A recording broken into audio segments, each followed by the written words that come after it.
there, Digirestined, it is your boy Shrek back again with another deck profile, and this time it is Eosmon Security Control.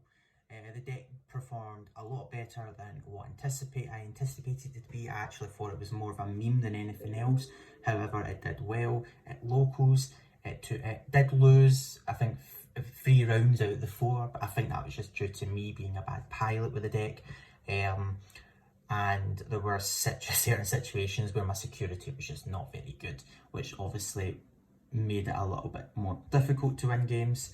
We did at least take one game off of yellow, which was fun, and we almost took a game off of black blockers, which this deck kind of sometimes can struggle with.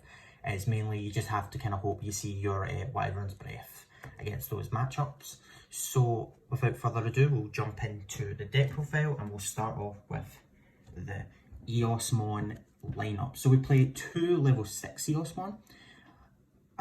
I'm starting this off with saying I'm going to bump this up to 3 and take a Swart Defeat out. Swart Defeat was just, I was playing it at 4 and it was kind of clogging up the deck, and I actually wanted to see this a little bit more than what I initially did. Sorry for the camera shake there, guys.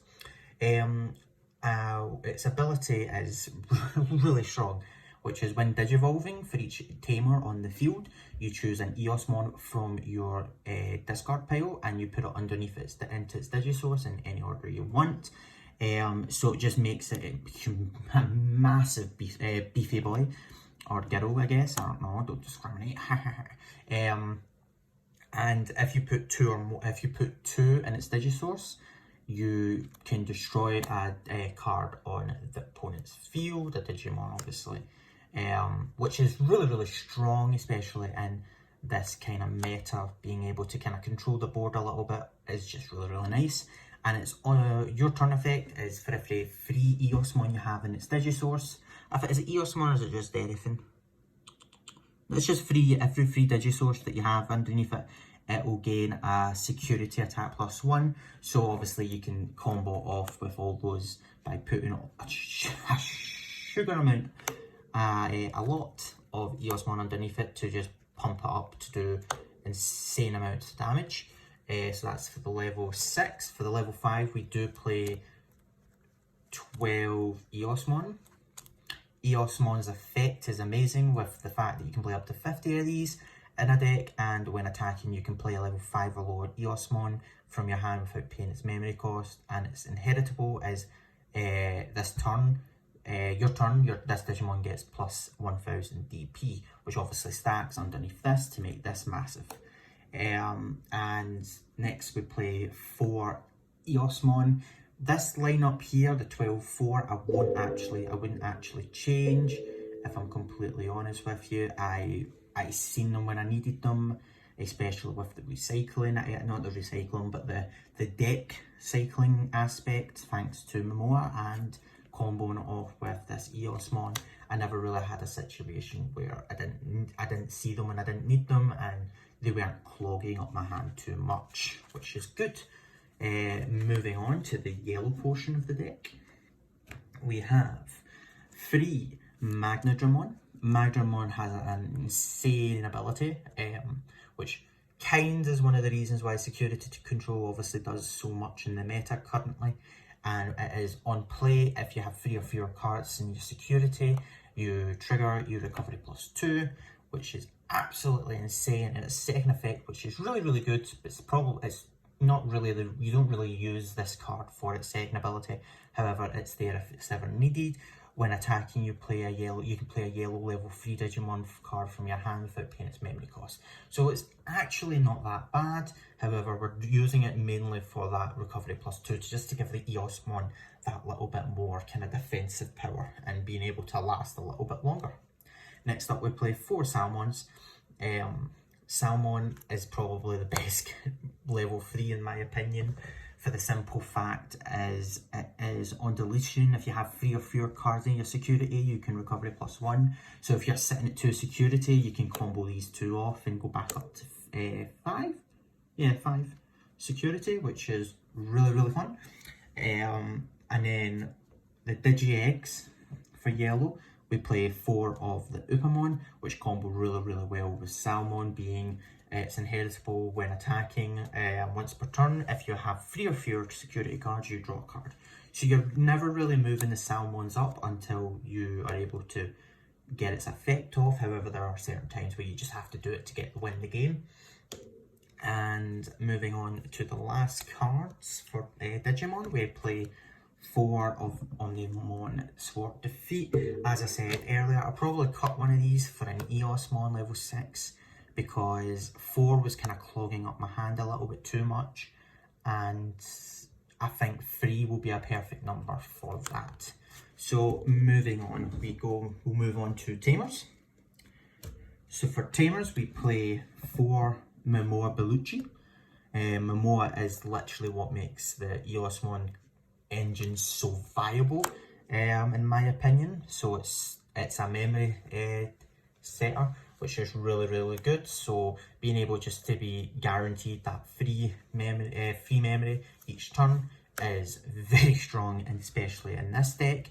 And on your turn, whenever you play an Eosmon, you can suspend this tamer, check the top 3 cards, add an Eosmon or tamer from among them.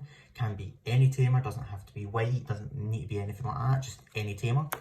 And add it to hand and put the rest to the bottom of your deck in any order. So it actually works really well, considering the next 4 cards we play is 4 Tai and Mat.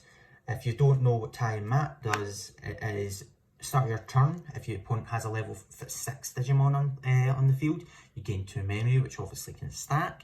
And on your turn, all your Digimon with Omnimon in their name get security attack +1.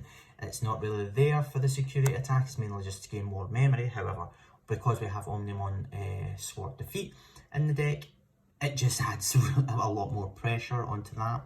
And also, the other effect, last effect of Minoa is on your opponent's turn. When they are they cannot unsuspend any of their tamers. Is it the start? During their unsuspend phase, if you have an Eosmon on the field.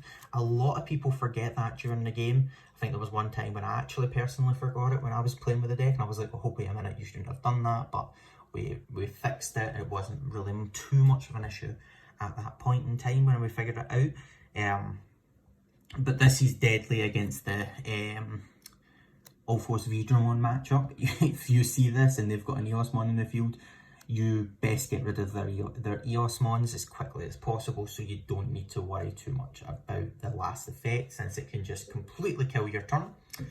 Next, the last tamer we have is actually the red tie from starter deck. Now, the reason we play the 1 red tie from the starter deck is because we play Gaia Force in this deck.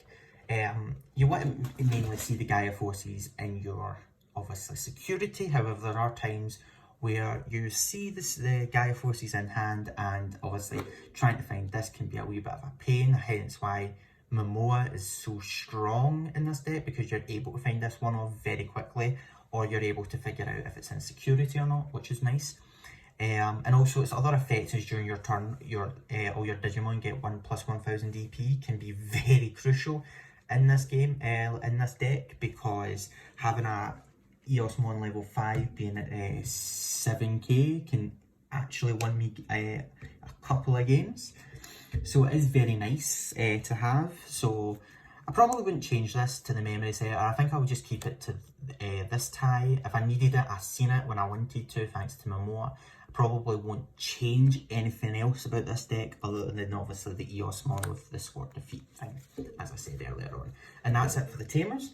Going on to options, we play 4 Wyvern's Breath because it is insane, and you need it for your opponent's Craniamons if you ever go against black. We next play 4 of the best memory boosts probably in the game, in my opinion, being Reinforcing Memory Boost.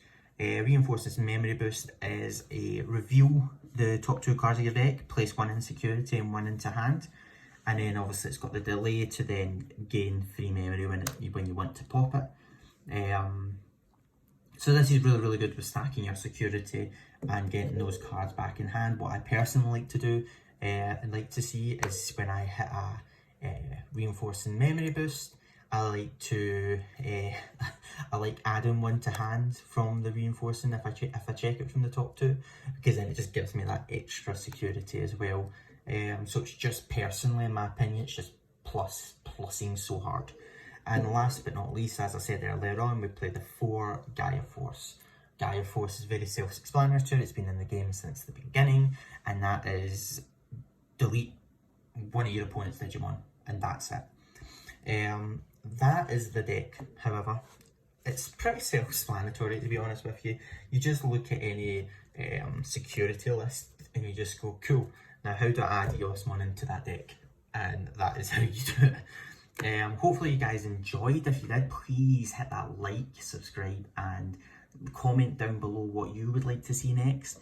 Also, if you haven't already, please do subscribe. That would mean a lot to me. I'm hoping to get some gameplays for you guys for tomorrow from our local tournament, and I'll try and get that uploaded as soon as I can. Thank you very much for watching, guys. Hopefully you've had a great day, and take care. Peace.